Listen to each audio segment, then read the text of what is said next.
Let's be honest, most meetings are awful. We expect them to start neatly, move through a series of tidy decisions, and then end with clear outcomes. Instead, a lot of times they start with a few focus points, optimistically, and then they just spiral. You have side debates that pop up, you have cliques that form, you have people that just tune out. And really the only reason that the meeting actually ends is not because the outcome is reached, but because the time runs out. And the worst part is, at the end, when the time does run out, the outcome then becomes a follow-up meeting. If that sounds familiar, listen on. Now, I've facilitated hundreds of workshops, stand-ups, planning sessions, and leadership meetings. I've seen what happens when meetings collapse under their own chaos, but I've also seen how to channel that chaos into energy and results. This isn't about making meetings shorter, it's about making that messy middle part actually work for you.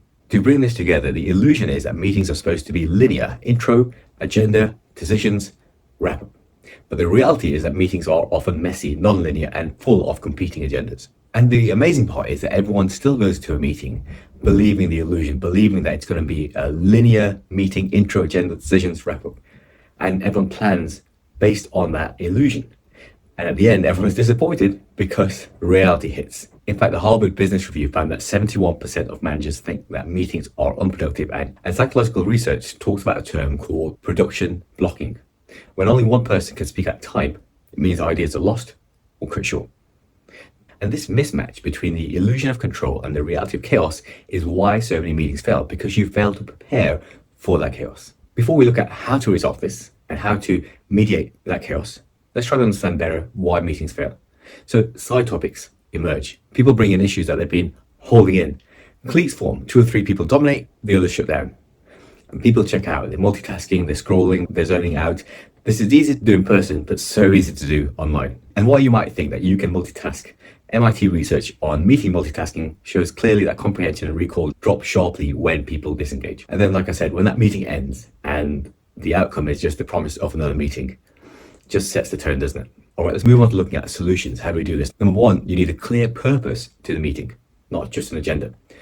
An agenda is a list of topics. The purpose is the promise.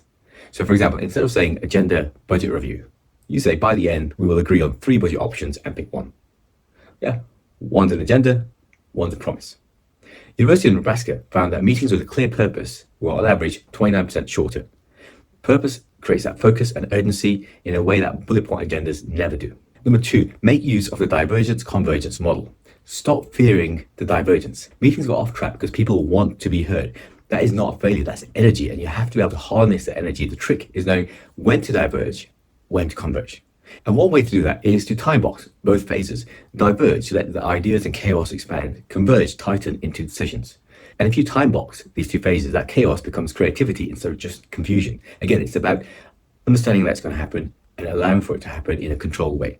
Number 3, parking lot technique. This might be familiar to some of you. Instead of fighting those side issues, capture them, put them on the side.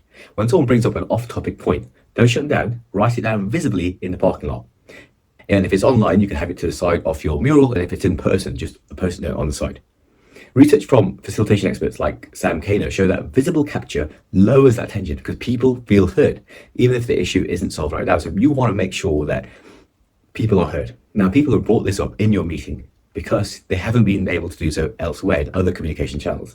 So if you shut them down there, you can imagine how frustrating that would be. So you want to make sure that they are heard. You put a note visibly on the side of your mural, on the side of your flowchart, and say, this is a point, it's a valid point, it's not part of this meeting, it's a valid point which we'll pick up. So you emphasize the fact that you are not ignoring them, but you're respecting their input while keeping that meeting on track.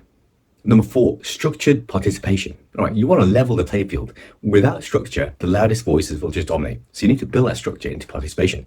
And there's a number of ways you can do that. Round robins is one example where everyone speaks once before anyone speaks twice. Silent brainstorming, give everyone 2 minutes to write, then to share. Dot voting, the group prioritizes visually. McKinsey found that inclusive meetings improve decision quality by around 20%. The structure isn't bureaucracy, it's inclusion. Number 5, role assignment. If you're able to give people different roles, you're able to spread that responsibility and reduce the chance that one person will dominate. So you could have a facilitator to guide, a scribe to capture, a timekeeper to keep you honest, and so on. Number 6, time boxing and midpoint check-ins. Give every section a strict time limit, and halfway through, pause to recap. Here's what we've covered, here's what's left. A simple reset, which helps people understand that we're making progress. It also fights Parkinson's law, the idea that work expands can fill the time needed. Meetings tend to do the same. Number 7, end with a decision, not just notes. A discussion without decision at the end is the number one driver of repeat meetings. So always frame the output as what decision was made, who owns it, what's the deadline. Bain's company found that decisions without ownership takes 3 times longer to implement. Don't let that be your meeting. And finally, after action clarity, send a short recap after the session, purpose, decisions, and actions. You don't need a transcript, you don't need a wall of minutes, just the essentials. This locks the chaos into clarity and creates that accountability. Let's talk about inclusivity, making everyone feel welcome, allowing the quieter voices to voice early, giving multiple ways of contributing, and rotating the facilitation so everyone gets a chance to lead. Inclusion isn't a nice to have. It surfaces the ideas that you'd never hear. There's people on your team or within the meeting that perhaps would not be speaking up, and you want to give them a chance to speak up. Now, we've talked about some ideas that you could try. For example, the round robins I mentioned earlier, where everyone speaks once before someone can speak twice, silent brainstorming, dot voting, etc., etc. What you might want, though, is a way to understand whether you're being inclusive, whether everyone is contributing in the way they want to be, in the way that you want to be. Because everyone, I think, wants to contribute to a meeting, but some people are going to dominate the meeting and some people will then withdraw. And you want to make sure that what you put in place allows people to contribute if they want to. You want to create an inclusive environment. Now, you might be working towards that, but how can you tell that you're making an inclusive environment? Well, there's a technique that you can use. Let me walk you through it. It's a simple mapping exercise. Draw a diagram. Each person is a dot on the diagram. Every time dot A speaks to dot B, you draw a line between the two. After the meeting, you'll see real communication flow, where the conversation is, who dominates, who talks to who isn't talking. So you can have a look and see, oh, these two people dominated the conversation. Oh, this voice was never heard. These are the cliques that are forming. These are the people that have been blocked out. So this diagram will expose those hidden dynamics. Once you see it, you can design meetings in the future to address that imbalance. So to sum all this up, meetings don't fail because they're chaotic. They fail because we expect them to be neat and linear.